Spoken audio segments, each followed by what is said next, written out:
así como apareció en forma explosiva, cuando apareció por primera vez con un impacto económico muy importante en los Estados Unidos y en México, en los años 2013, 14, 15, pasó lo mismo que acá. Pasó lo mismo que acá en el sentido que apareció el año pasado en forma con una virulencia fenomenal y una dispersión y una importancia muy grande. Y es una característica de la plaga, la altísima tasa de reproducción que tiene. Si bien es una reproducción que se llama técnicamente partenogénesis, porque es la hembra, una hembra que da lugar a crías, son vivíparos, da lugar a crías en forma directa, sin participación de un cruzamiento por un macho. Bueno, la tasa de reproducción de esas hembras es, creo que pocos casos conocidos de insectos que tengan tasa de reproducción tan, tan alta, y es de ahí la gran difusión y la preocupación en que los umbrales de daño económico son tan bajos, porque uno monitorea un lote de sorgo, ve un día que no pasa nada, dice, vuelvo dentro de 10 días. A los 5 días le puedo decir que la situación es distinta y puede determinarse o decidirse una aplicación. Ingeniero Trujillo, indudablemente el haber estado atento en su momento a lo que ocurría en el mundo fue quizás un golazo del plan de mejoramiento de Tobin, porque hoy se tiene materiales y un germoplasma incluido en ellos que tiene la tolerancia que se necesita para hacerle frente, ¿no? Totalmente.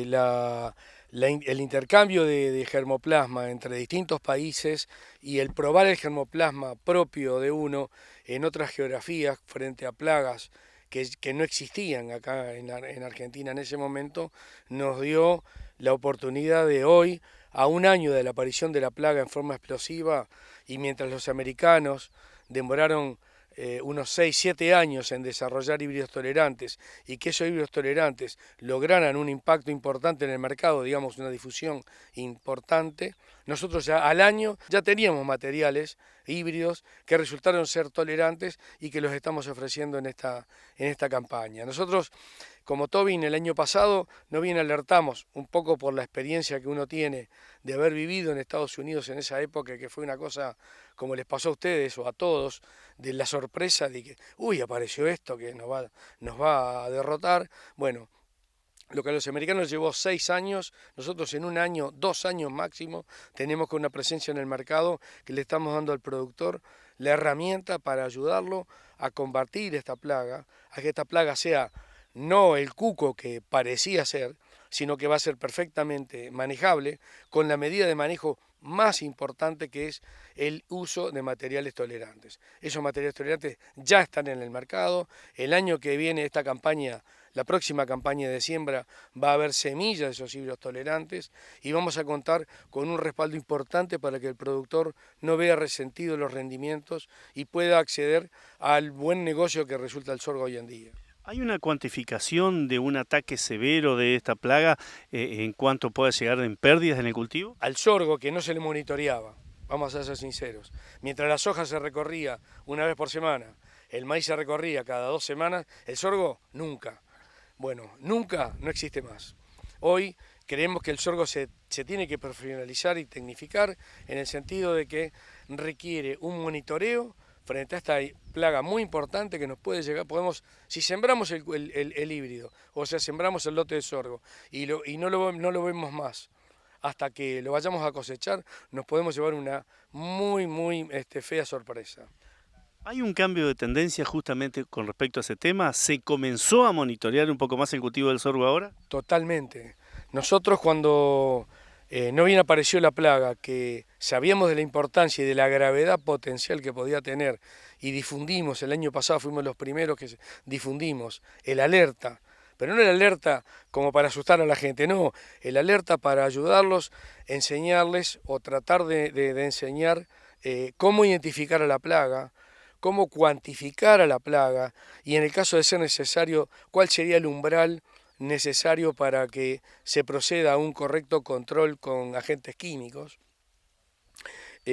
Al ser los primeros en eso, nosotros creo que estamos ayudando en ese sentido. ¿Cómo afecta? ¿Cuál es la labor que realiza este pulgón y cómo afecta a la planta en particular? Bueno, el pulgón, por supuesto, se alimenta de los jugos que tiene la planta. A su vez que ¿por qué las pérdidas pueden ser del 100%? Porque el pulgón inyecta una sustancia, a su vez que absorbe la savia de la planta, inyecta una sustancia que le va disolviendo las paredes celulares a los tejidos que ataca, las hojas fundamentalmente, que son tejidos más tiernos, con menos contenido de lignina, son los lugares más nutritivos. Al inyectar esa sustancia disuelve las paredes celulares, a lo que le permite al pulgón seguirse alimentando.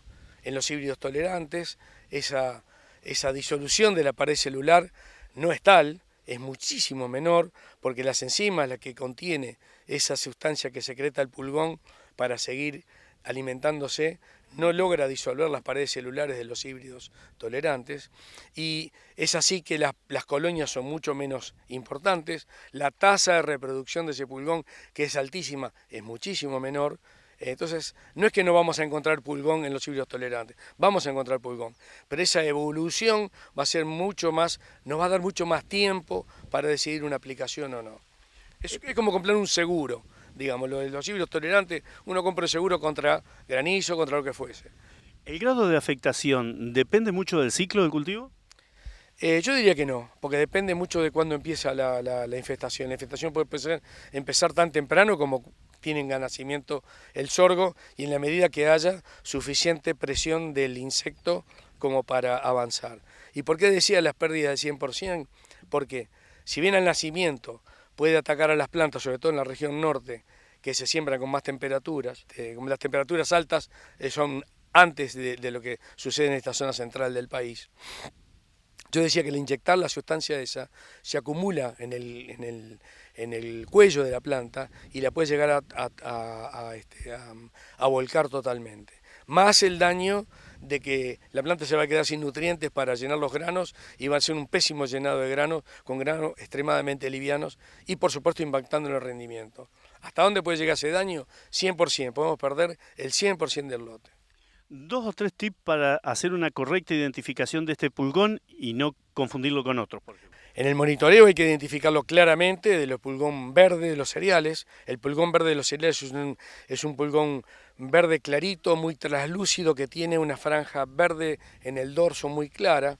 Y este pulgón de la caña de azúcar hay que identificarlo en el envés de las hojas inferiores. Progresa desde el inferior de las más basales de las hojas hacia arriba. En la medida que va progresando, se le va terminando el alimento en las hojas inferiores y va progresando hacia la parte superior de la planta.